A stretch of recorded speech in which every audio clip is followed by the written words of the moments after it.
The Case of the Dow Twins by Edward Page Mitchell. Read by Tommy Howell. My notions about soul's influence on soul, said Dr. Richards of Saturday Cove to me one day last September, are a little peculiar. I don't make a practice of giving 'em away to the folks around here. The Cove people hold that when a doctor gets beyond jalap and rhubarb, he's trespassing on the parson's property. Now, it's a long road from jalap to soul, but I don't see why one man mightn't travel as well as another. Will you oblige me with a clam? I obliged him with a clam. We were sitting together on the rocks, fishing for tomcod. Saturday Cove is a small watering place a few miles below Belfast, on the west shore of Penobscot Bay. It apparently derives its name from a belief, generally entertained by the Covers, that this spot was the final and crowning achievement of the Creator before resting on the seventh day. The Cove village consists of a hotel, 2 churches, several stores, and a graveyard containing former generations of Saturdarians. It is a favorite gibe among outsiders who envy the placid quiet of the place, that if the population of the graveyard should be dug up and distributed through the village, and the present inhabitants laid away beneath the sod, there would be no perceptible diminution in the liveliness of the settlement. The Cove proper abounds with tomcod, which may be caught with clams. Yes, continued Dr. Richards, as he forced the barb of his jig hook onto the tender organism of the clam. My theory is that a strong soul may crowd a weak soul out of the body which belongs to the weak soul and operate through that body, even though miles away and involuntarily. I believe, moreover, that a man may have 2 souls, one his own by right, and the other an intruder. In fact, I know that this is so, and it being so, what becomes of your moral responsibility? What, I ask, becomes of your moral responsibility? I replied that I could not imagine. Your doctrine of moral responsibility, said the doctor sternly, as if it were my doctrine and I were responsible for moral responsibility, isn't worth this tomcod, and he took a small fish off his hook and contemptuously tossed it back into the cove. Did you ever hear of the case of the Dow twins? I had never heard of the case of the Dow twins. Well, resumed the doctor, they were born into the family of Hiram Dow, 30 years or more ago, in the red farmhouse just over the hill back of us. My predecessor, old Dr. Gookin, superintended their birth, and has often told me the circumstances. The Dow twins came into the world bound back to back by a fleshy ligature which extended half the length of the spinal processes. They would probably have traveled through life in an intimate juxtaposition had the matter depended on your great city surgeons, your surgeons who were afraid to disconnect Chang and Eng, and who discussed the operation till the poor fellows died without parting company. Old Dr. Gookin, however, who hadn't attempted anything for years in the surgical line more than to pull a tooth or to cut out an occasional wen, calmly went to work and sharpened up his rusty old operating knife and slashed and gashed the twins apart before they had been 3 hours breathing. This promptitude of Gookin's saved the Dow twins a good deal of inconvenience. I should think so.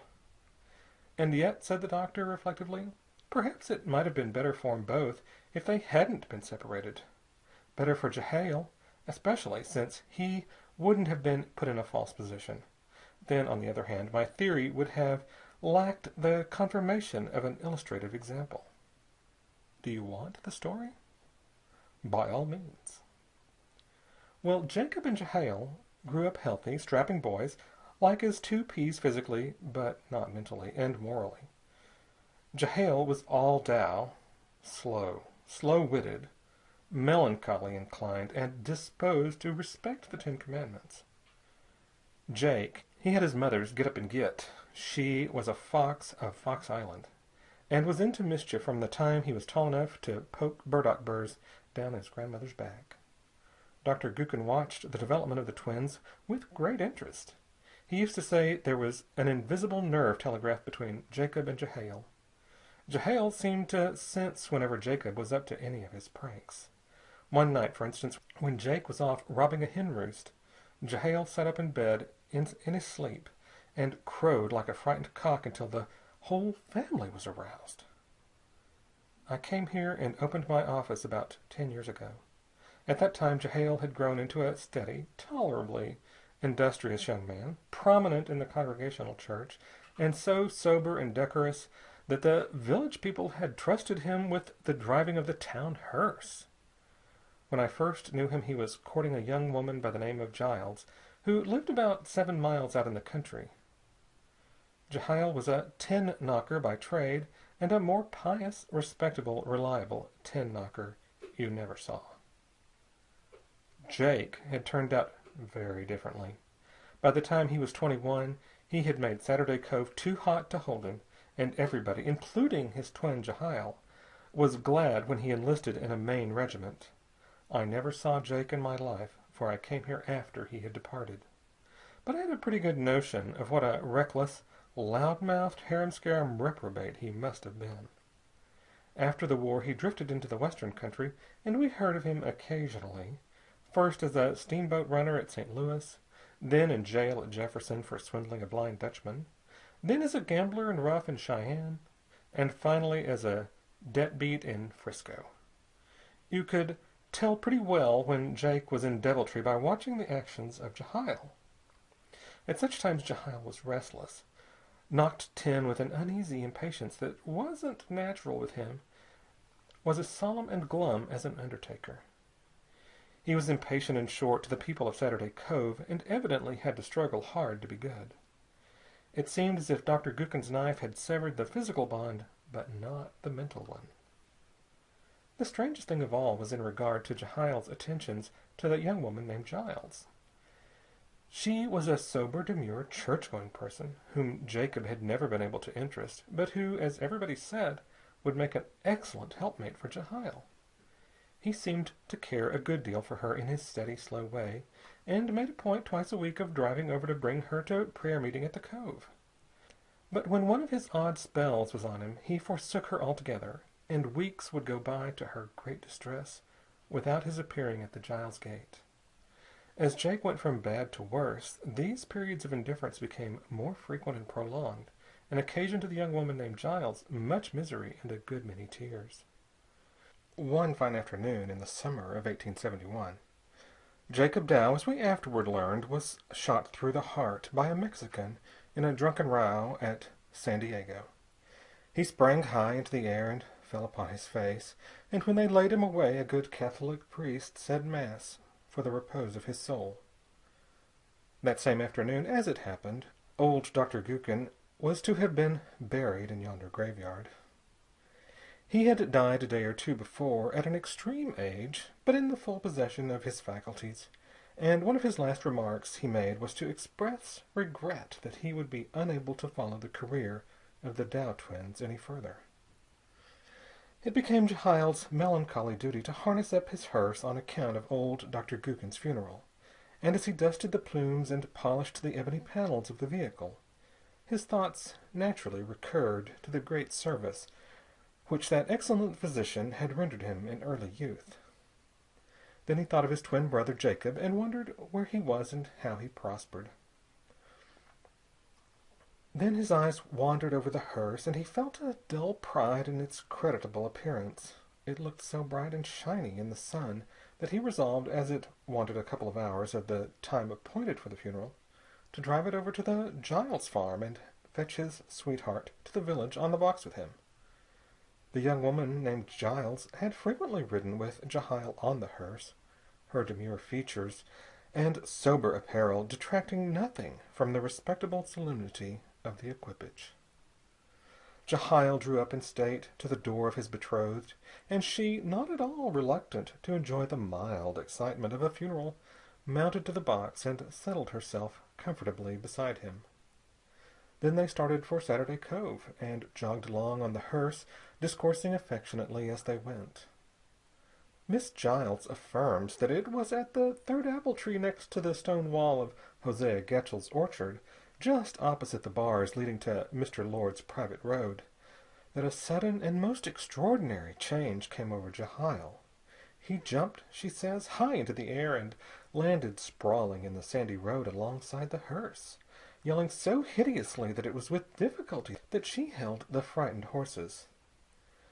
Picking himself up and uttering a round oath, something that had never before passed the virtuous lips of Jehiel, he turned his attention to the horses, kicking and beating them until they stood quiet.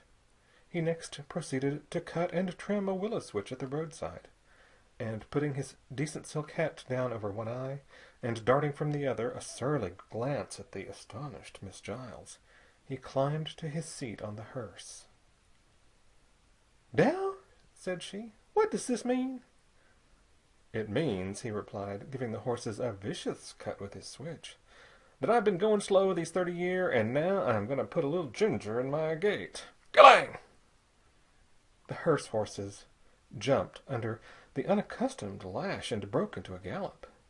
Jehiel applied the switch again and again, and the dismal vehicle was soon bumping over the road at a tremendous pace, Jehiel shouting all the time like a circus rider, and Miss Giles clinging to his side in an agony of terror. The people in the farmhouses along the way rushed to doors and windows and gazed in amazement at the unprecedented spectacle. Jehiel had a word for each, a shout of derision for one, a blast of blasphemy for another, and an invitation to ride for a third. But he reined in for nobody, and in a twinkling the 5 miles between Hosea Getchell's farm at Duck Trap at the village at Saturday Cove had been accomplished. I think I am safe in saying that never before did hearse rattle over 5 miles of hard road so rapidly. "Oh, Jehiel, Jehiel," said Miss Giles as the hearse entered the village. "Are you took crazy all of a sudden?" "No," said Jehiel curtly, "but my eyes are open now. G'lang, you beasts! You get out here. I'm going to Belfast." "But, Jehiel, dear," she protested with many sobs, "remember Dr. Gookin." "Dang Gookin," said Jehiel. "And for my sake," she continued. "Dear Jehiel, for my sake." "Dang you too," said Jehiel. Drawing up his team in magnificent style before the village hotel, he compelled the weeping Miss Giles to alight, and then, with an admirable imitation of the war-whoop of a Sioux brave, started his melancholy vehicle for Belfast, and was gone in a flash, leaving the entire population of Saturday Cove in a state of bewilderment that approached coma. The remains of the worthy Dr. Gookin were borne to the graveyard that afternoon upon the shoulders of half a dozen of the stoutest farmers in the neighborhood. Jehiel came home long after midnight, uproariously intoxicated. The revolution in his character had been as complete as it was sudden. From the moment of Jacob's death, he was a dissipated, dishonest scoundrel, the scandal of Saturday Cove, and the terror of quiet, respectable folks for miles around. After that day, he never could be persuaded to speak to, or even to recognize, the young woman named Giles. She, to her credit, remained faithful to the memory of the lost Jehiel. His downward course was rapid. He gambled, drank, quarreled, and stole, and he is now in state prison at Thomaston, serving out a sentence for an attempt to rob the Northport Bank. Miss Giles goes down every year in the hopes that he will see her, but he always refuses. He is in for 10 years. "And does he feel no remorse for what he did?" I asked. "See here," said Dr. Richards, turning suddenly and looking me square in the face. "Do you think of what you are saying? Now, I hold that he is as innocent as you or I. I believe that the souls of the twins were bound by a bond which Dr. Gookin's knife could not dissect. When Jacob died, his soul, with all its depravity, returned to its twin soul in Jehiel's body. Being stronger than the Jehiel soul, it mastered and overwhelmed it. Poor Jehiel is not responsible. He is suffering the penalty of a crime that was clearly Jake's." My friend spoke with a good deal of earnestness and some heat, and concluding that Jehiel's personality was submerged, I did not press the discussion.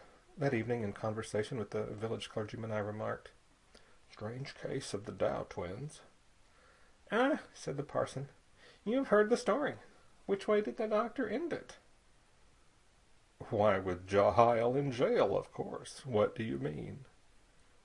Nothing, replied the parson with a faint smile.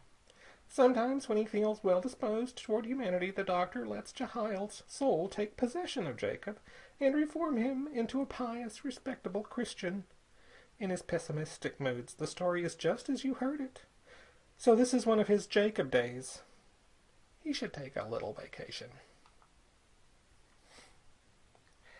End of the strange case of the Dow twins.